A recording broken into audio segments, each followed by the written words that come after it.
Welcome to the Jen Curtis podcast. This is episode 5, and in this episode, I am going to talk about intermittent fasting. I'm first of all going to talk about what it is, and I mainly want to talk about it in the context of fat loss, how it works, if it works. I'm also going to cover the other benefits of intermittent fasting. And then I want to talk about whether or not it's right for you and how to know if it's something that is going to help you lose fat or improve your health. And finally, I want to talk about what you can do instead that might be just as, if not more effective. Intermittent fasting is probably the dieting method that I get asked about the most. And I think a big part of that is because of its purported health benefits, not just fat loss.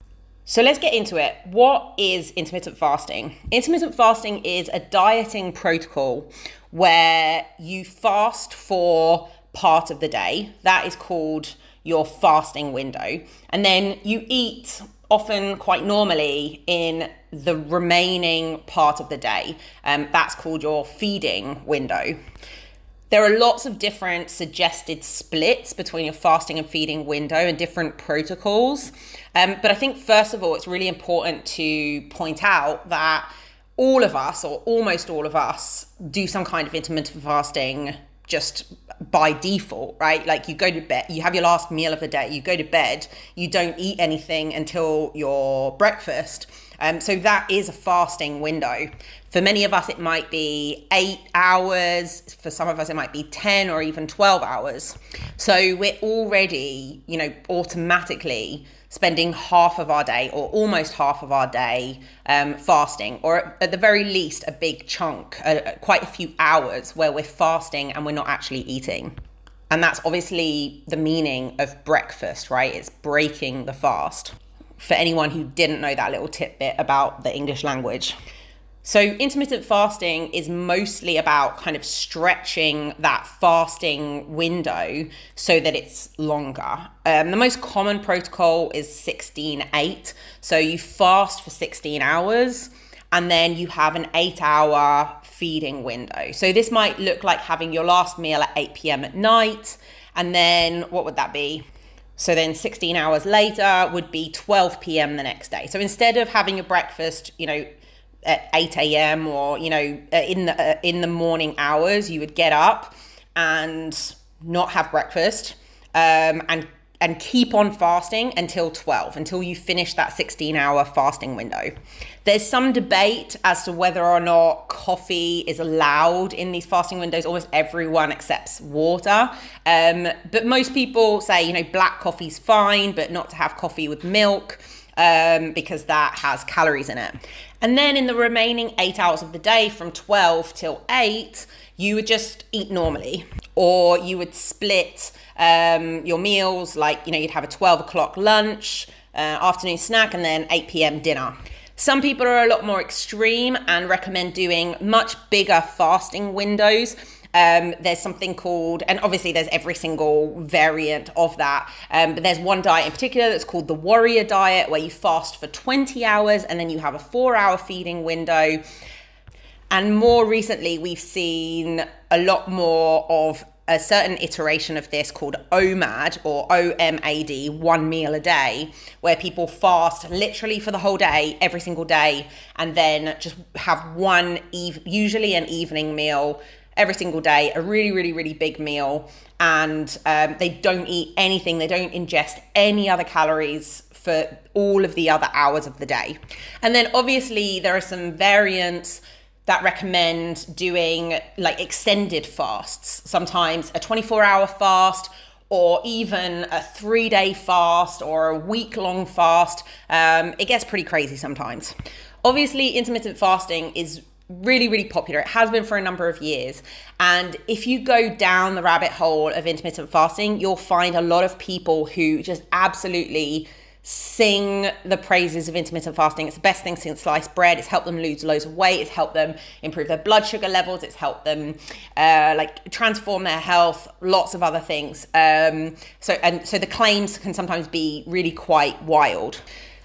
Let's talk about how it works though before we dive into all of that. And first of all, let's talk about how it works in terms of fat loss, because it has to be said, a lot of people, not everyone, but a lot of people turn to intermittent fasting as a method for losing weight. And like the goal is fat loss. So let's talk about the mechanisms of how it works for fat loss. And really, it's very, very simple. It shortens your feeding window. It often gives you structure around when to eat and how much. Well, often we don't really get that much indication of how much to eat, but it shortens that feeding window. So in general, most people eat a lot less when they're doing intermittent fasting. But ultimately, if you're going to lose weight and lose body fat while doing intermittent fasting, you have to be in a calorie deficit. And if you don't know what that means, you have to listen to episode 1 of this podcast, How Fat Loss Works, where I talk at length about what a calorie deficit is and how it is like literally the only thing that you need to lose body weight. But in a nutshell, you burn a certain number of calories a day. If we take the average woman, I'm talking super general here, we can say around 2,000 calories a day if she's fairly active and not particularly small. So she needs 2,000 calories a day. That's how many units of energy she needs a day to maintain her body weight, to maintain the amount of body fat that she has. She needs to create a deficit consistently over time of around 20%, but it could be just 10%. It doesn't matter. She needs to be in an energy deficit over a long period of time, many weeks, maybe even months, in order for her body to make up that energy deficit by using her fat stores over a course of many, many days and weeks and months. That is ultimately how we lose body fat. And it's no different with intermittent fasting. So if intermittent fasting helps you get into a calorie deficit, so if you decide, for example, to do 16-8, so to fast for 16 hours and then have an 8-hour feeding window, let's say you need 2,000 calories a day. Let's say you manage to eat, because it's a smaller feeding window, you have 1,600 calories a day, you're in a 20% deficit, in a 400 calorie energy deficit. If you consistently do that over time, you will lose body fat. So that might look like having 4 meals of 400 calories in that 8-hour window.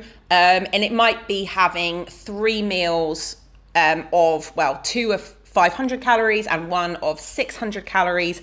And then within that 24-hour period, you've burnt 2,000 calories, but you have ingested 1,600 calories. So your body will make up the difference from your body fat stores.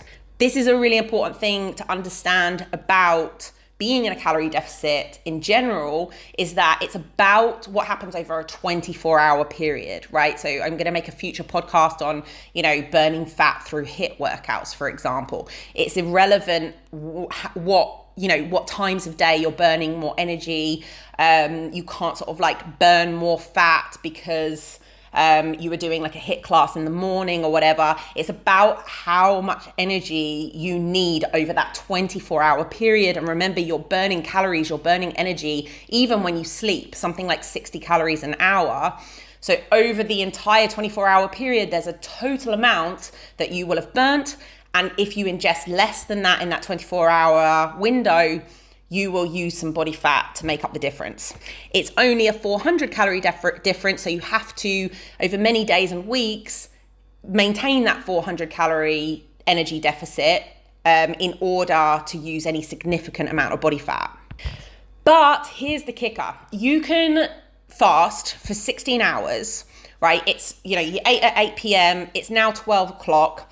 And then if you eat, again, using 2,000 calories just as a baseline, let's say you're burning 2,000 calories over that 24-hour period.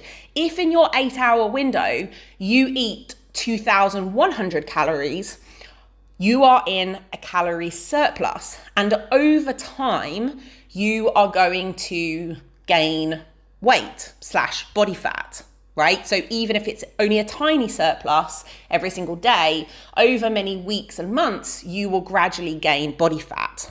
So ultimately, there's nothing special about intermittent fasting when it comes to losing body fat. You still have to be in a calorie deficit. And some people might argue that, it's good for that it boosts your metabolism somehow. We pretty much know that's not completely true. But or that, you might be, because you're in a fasted state after the night. Then if you do exercise, because you don't have any carbohydrates in your blood, you're then going to burn more body fat. There is some truth to this. But again, if over that 24-hour period, you might burn more body fat in that workout. So acutely, you might metabolize body fat for use in the workout. But if you then eat back those calories later on in the day, let's say you burnt 400 calories in your workout, if later on in the day you eat those calories back, and over the course of the entire 24-hour period, you ingest more calories than you burn, including that workout, then you are still going to store body fat, because even though you metabolized body fat earlier in the day in the workout, once you ingest the calories back, you are going to then restore body fat. So it doesn't really make any difference whether you're training. This is another reason why training fasted has been debunked. In the 1980s, 1990s, it was a very popular thing to do, to train fasted, to do cardio first thing in the morning on an empty stomach. But because you might you likely will metabolize more body fat acutely, but it doesn't actually help you lose body fat if you're not in a calorie deficit. So in a nutshell, you have to be in a calorie deficit for intermittent fasting to work. There isn't any magical, in terms of fat loss, there isn't any magical mechanism around intermittent fasting that because you fasted for X amount of time, that then you can magically ingest more calories than you've burnt over that 24-hour period and still lose body fat. The laws of thermodynamics still apply. So there really isn't anything magical about intermittent fasting when it comes to body fat, losing body fat. And back when it started becoming popular, there were lots of studies popping up showing its benefits for fat loss. And I'll talk about the other benefits later, showing its benefits for fat loss. But they weren't controlled trials where they were comparing them to simple calorie restriction. And in the past few years, we've seen lots and lots of studies that have taken a group of people doing an intermittent fasting protocol and controlling their calorie intake, say, for example, putting them in a 20% calorie deficit, and then taking a second control group where they don't follow any intermittent fasting protocols. They can eat whenever they want in that 24-hour period, but they also do a calorie controlled diet. So for, let's say a 20% deficit. So the same number of calories are being ingested in each group over a 24-hour period. But in the first group, they're doing an intermittent fasting protocol, and in the second group, they aren't. It's just calorie controlled. And there are no benefits. The people in the intermittent fasting group did not lose more body fat. They didn't lose body fat faster than the other group. So we've had quite a few studies like this now that have shown that compared to simple calorie restriction, there are no benefits in terms of fat loss than just simple calorie restriction.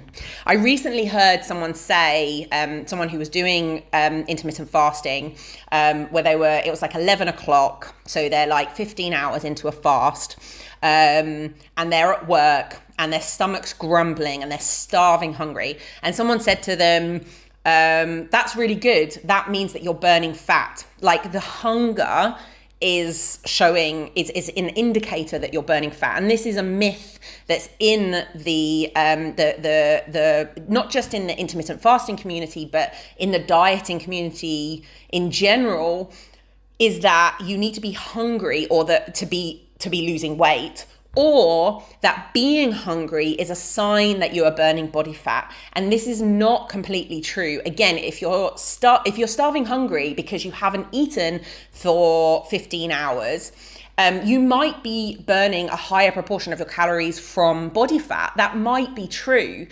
But at the end of the day, again, if in that 24-hour period you are not in a calorie deficit, you will not lose body fat. So it is possible, and what I have my clients do is have them just eat in a way that means they never get past a 6 or a 7 out of 10 in terms of hunger, which means eating at regular intervals, eating at fixed anchor points, eating sort of similar sized meals and similar composition of meals. It also means focusing on filling foods.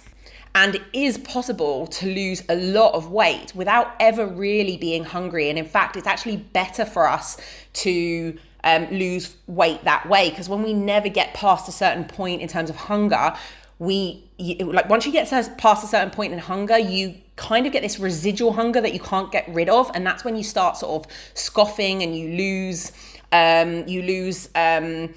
control around food. And a great analogy for this is that your mind is like a rider on an elephant. So we tend to identify with the rider, who is the logical part of our brain, the planning part of our brain, the rational part of our brain. But the elephant is like the animal part of our brain that responds to hunger and thirst and sexual appetite and tiredness and protecting our young. This is a part of our brain that is, we think the rational part of our brain is in control of this part of our brain, but it's actually not. It's like a very small human rider sitting on an enormous elephant. And if the elephant gets scared by a mouse and starts charging off, the rider doesn't have any control over it. And our minds are exactly like this when hunger gets too strong. When we're starving hungry, the elephant part of our brain, the animal part of our brain, the reptilian part of our brain is like, give me food. And it can't stop to say, right, I shouldn't eat this type of food, or I should only have this amount. That's when people go a bit wonky on their diets, because they eat just out of a very instinctual kind of like, get in my belly kind of response, because they're starving hungry. And it's only after they're then full that the rider comes back online and goes, what the fuck have you done? You ate too much. You shouldn't have eaten all of that. That wasn't the plan. So the goal of dieting has to be to keep the elephant offline as much as possible so that we can make rational decisions around food. Anyway, that was a massive digression, and I'll probably make a separate podcast on that, because it's a really, really, really important concept in dieting that I think gets overlooked a lot of the time. But the takeaway message is that being hungry doesn't mean you're burning body fat. It doesn't mean you're going to lose weight. It doesn't even mean that you have eaten few enough calories, because you can be eating very calorie dense foods. Being hungry just means that you're going to start becoming less rational and less logical about your decisions, and you're going to at some point probably really, really overeat. And this is kind of a problem that I've seen with intermittent fasting protocols. That what I see a lot in my work is women who chronically undereat during the day. They don't eat anywhere near enough calories during the day. This is often in women who are quite active and already have quite low body fat percentage. They just want to lose a few kilos. And they're living off of like milky coffees or like snack bars and a few crackers and a bit of fruit. And they get to the evening and they're so starving that then they have a big binge. And they're in this undereating, overeating cycle. And sometimes the way to get them to lose fat is to get them out of that cycle and get them eating properly and fueling themselves throughout the day. And then they don't get that binge in the evening. And sometimes intermittent fasting, and we've all tried it, right? I went through an intermittent fasting phase. It kind of legitimizes that cycle. And a lot of women end up undereating during the day or not eating at all, and then ending up with this residual hunger that they can't get rid of when they are in their eating window. And then they eat back all the calories and sometimes more. So they, at best case scenario, they don't lose weight because they're not in a calorie deficit, they're at maintenance calories. And worst case scenario, they actually gain weight because they're eating back more than what they need in that 24-hour period and more than what they burned in their fasting window, and now they're in a calorie surplus.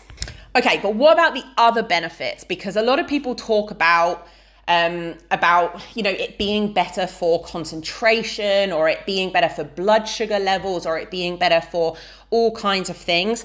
And there's obviously so much that can be said about this, but I'm just going to keep this short.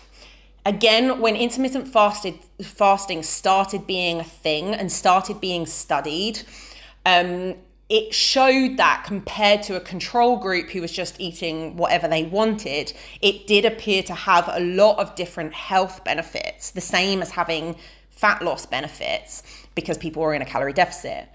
But again, in recent years, there have been more and more studies that have compared intermittent fasting protocols with a control group of people who are in a calorie deficit. So the two different groups eat the same number of calories, let's say a 20% deficit.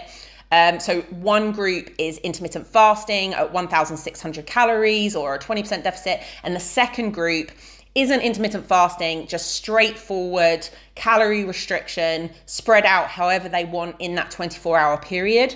And again, there are no differences between the groups. So all of the benefits that you get from intermittent fasting appear like you get those same benefits when you're in a calorie deficit, when you're just doing straightforward calorie restriction. So all of the blood sugar level improvements, triglyceride improvements, fat loss, cholesterol improvements, like any other health benefit that you get from intermittent fasting, also you get from calorie restriction. Calorie restriction seems to be the mechanism in intermittent fasting that creates not only fat loss results, but also the health benefits.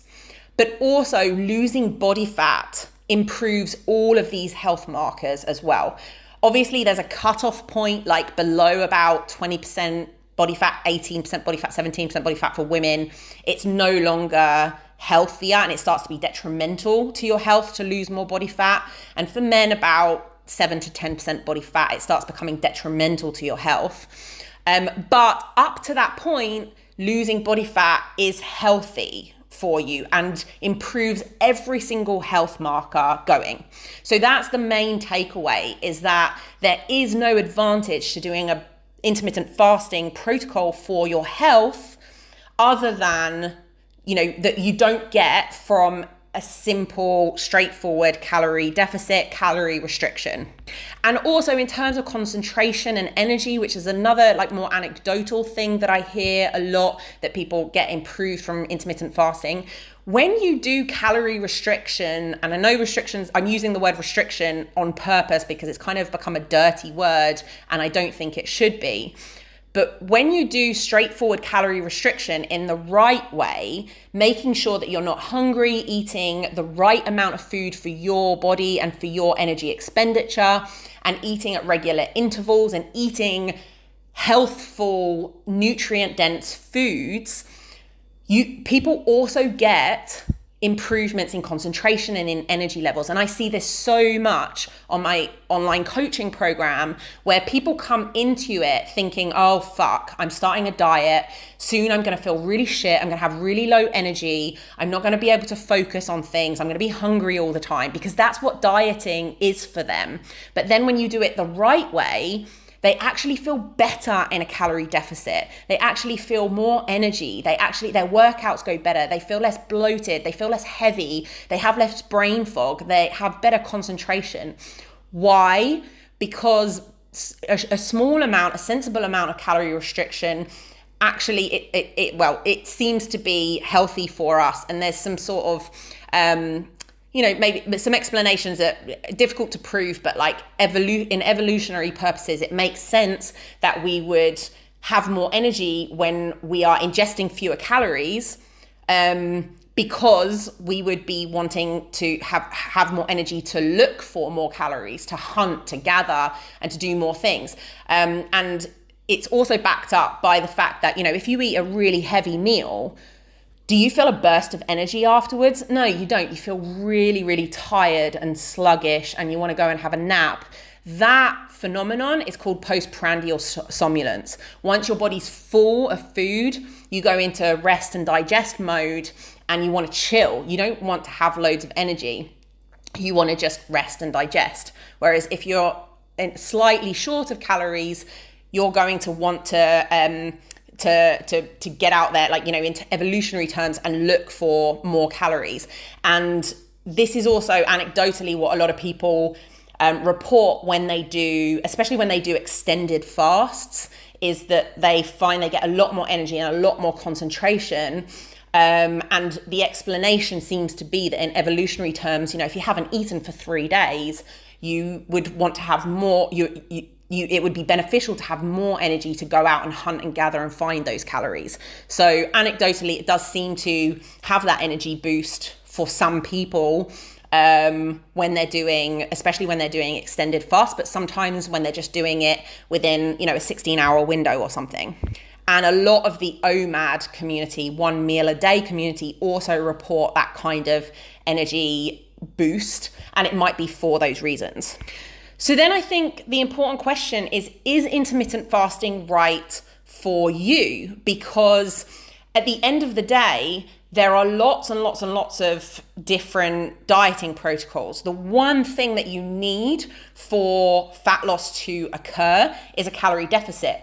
But that doesn't mean that all of the different protocols like keto or intermittent fasting or low carb or whatever are completely useless, because at the end of the day, if it really suits you and it suits your eating patterns and it suits your lifestyle and it suits your schedule and it helps you adhere to the diet, because the first thing you need for fat loss to occur is a calorie deficit. The second thing you need is adherence over a long period of time, right? So if the protocol works for you, if psychologically it gives you a boost, if you really enjoy eating that way and that you find that you are able to adhere to it for a long period of time, i.e. probably for the rest of your life, and you can eat, it causes you to eat in a calorie deficit during your feeding window, then intermittent fasting absolutely might be right for you.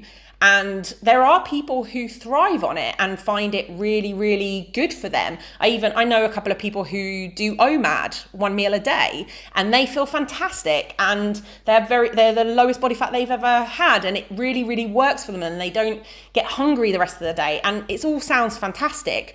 But that doesn't mean it's necessarily going to work for you. If you try it and you're like, oh my God, this is amazing, I want to do this for the rest of my life, then it absolutely might be beneficial for you.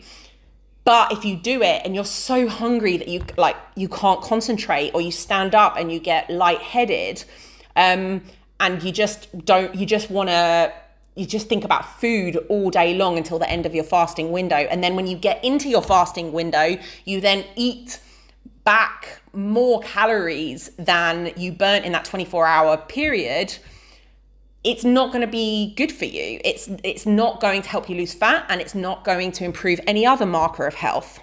As an enormous generalization, what I have seen is that some form of intermittent fasting often does work for quite a lot of men. A lot of the men that I've coached are able to do 16-8 quite easily. And they just like to have a very, very, very big dinner, and they're just not particularly interested in food for the first half of the day.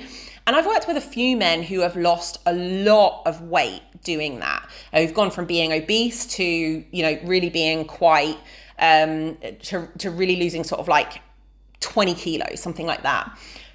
But then the problem sometimes occurs is once they lose body fat and they're no longer obese, they can't tolerate that fasting window anymore, because they start getting hungrier. And so then they have to adapt and switch to a more regular eating schedule where they have breakfast, lunch. So it seems to be really, really effective from getting you from obese to not obese. But in my experience, and men tend to be better at this than women tend to not tolerate intermittent fasting particularly well. Like I said, massive generalization, but it is true. But then getting you from not obese to really lean, you likely are going to need a different eating schedule, something that's just more spread out throughout the day, and you won't be able to tolerate long periods without food, especially if you are exercising during that fasting window. So, it might work for you if you're very, very overweight or obese for a while, it'll probably get you quite far along the way, but then it might not suit you later on. But this is true of other protocols as well. So very obese or very overweight to obese people often do really well, in my experience, on a low carb diet. They lose a lot of weight and they lose it very, very quickly.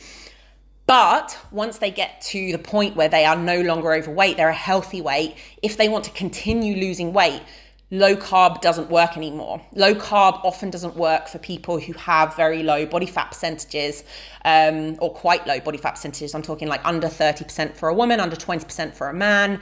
It just doesn't work very well anymore. They end up feeling hungry, especially if they're very active or doing lots of exercise. So this is not just unique to intermittent fasting. It's true of lots of different protocols. The method that gets you losing, the first 20 or 30 kilos might not be what gets you losing the next 10 or 5. That's often the case. But often in my experience, people who try intermittent fasting just end up too hungry, and then their first meal, the elephant comes online, and they just start eating chocolate and biscuits and crap because they can't control themselves. They're just too hungry. So they're looking, their elephant minds are looking for the most calorie dense food, the most calories they can get in with the least effort early on. And they certainly aren't in the right frame of mind to think about the right portions and the right types of food, and getting, some vegetables and getting some protein and things like that. Often it ends up just being a glorified undereating, overeating cycle that doesn't get them any health benefits and doesn't get them fat loss.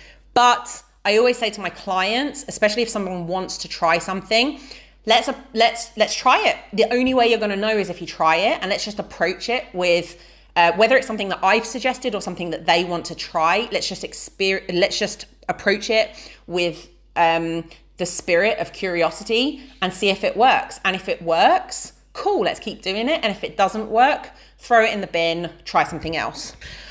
So the final part of this podcast is, what can you do instead? And I probably have let the cat out of the bag throughout this podcast. But for fat loss, what you can do is simple calorie restriction. Spread out, paying absolutely no attention to feeding and fasting windows. You will naturally have a fasting window and a feeding window, unless you get things very wrong and you wake up in the middle of the night hungry. But there's no need to extend that fasting period for anything to do with fat loss or health benefits.